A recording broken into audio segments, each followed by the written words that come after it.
Good morning, everyone.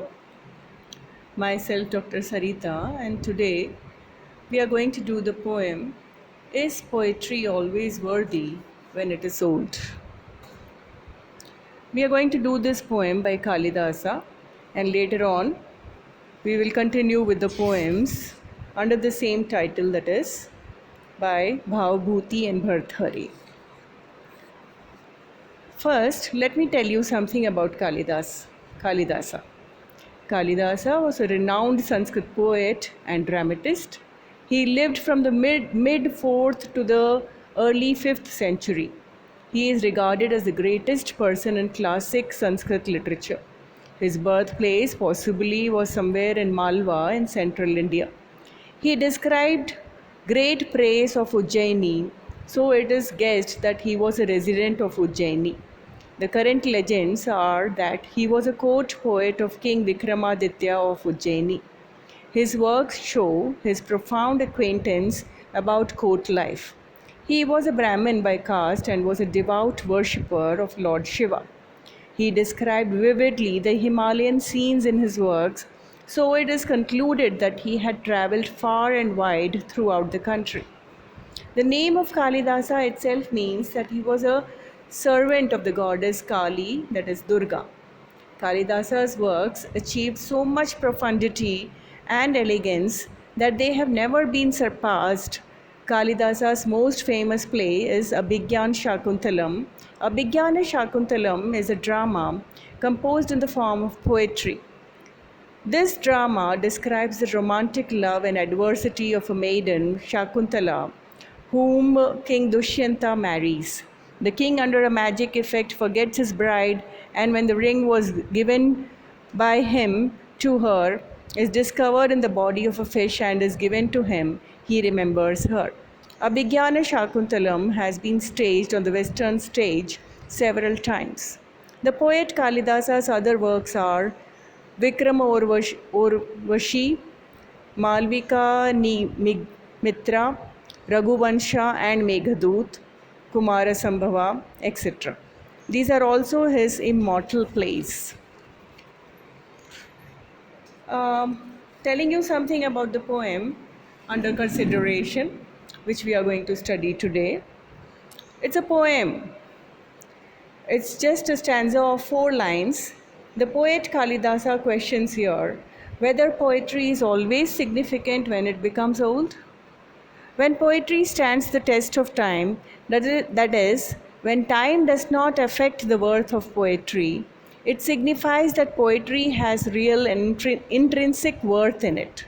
In the second line of the stanza, the poet Kalidasa puts another question whether poetry becomes worthless due to being new. The poet leaves this question to be decided by a sensible reader whether it is true or not. The poet finally says that the foolish persons or the dull readers do not decide it themselves but leave it to be decided by other persons and tell the decision of it to them. They are unable to decide the worth of poetry and they depend on critics or other readers to tell them the worth or significance of poetry. Let me read the stanza out for you. Is poetry always worthy when it's old? And is it worthless then because it is new? Reader, decide yourself if this be true. Fools suspend judgment, waiting to be told. The poet puts 2 questions in this stanza of 4 lines whether poetry is always worthy when it is old, and whether poetry is worthless because it is new. Kalidasa says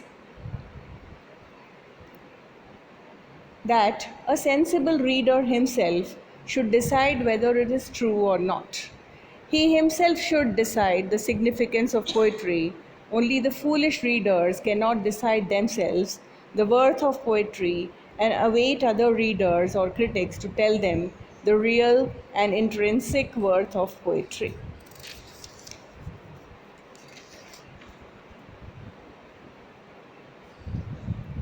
Let's continue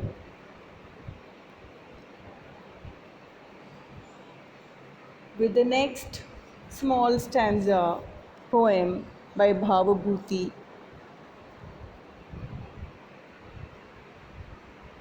I'll read out the stanza, but before that, let me introduce you to the poet Bhavabhuti, that is. Bhavabhuti's lifetime probably was the latter half of the 7th century AD. He was a resident of Padampur in Vidarbha in South India. His father's name was Nilakant and his mother's name was Jatukarni. He was a Brahmin by caste. He was a devout worshipper of Lord Shiva. Many shlokas were composed by him in the praise of Lord Shiva. It is learned from Kalhan's work Rajatarangini that Bhavabhuti was the court poet of Raja Yashovarma of Kannauj. His active life as a poet is supposed to be from 1693 to 729 AD. He had an extraordinary command over Sanskrit. His style of writing is narrative. In his works, great genius and scholarship are found. His works are full of description of beautiful scenes of nature. His major works are Mahavir Charit, Uttar Ram Charit, Malti Madhava.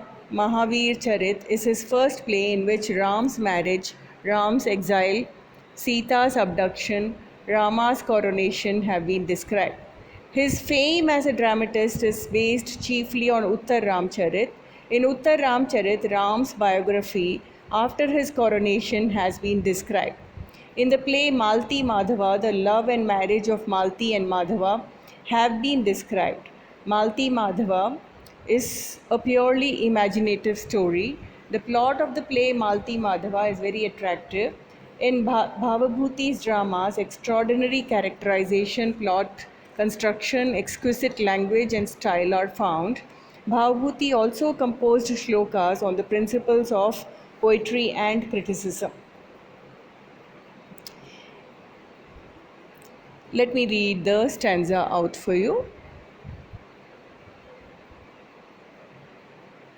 If learned critics publicly deride my verse, well, let them.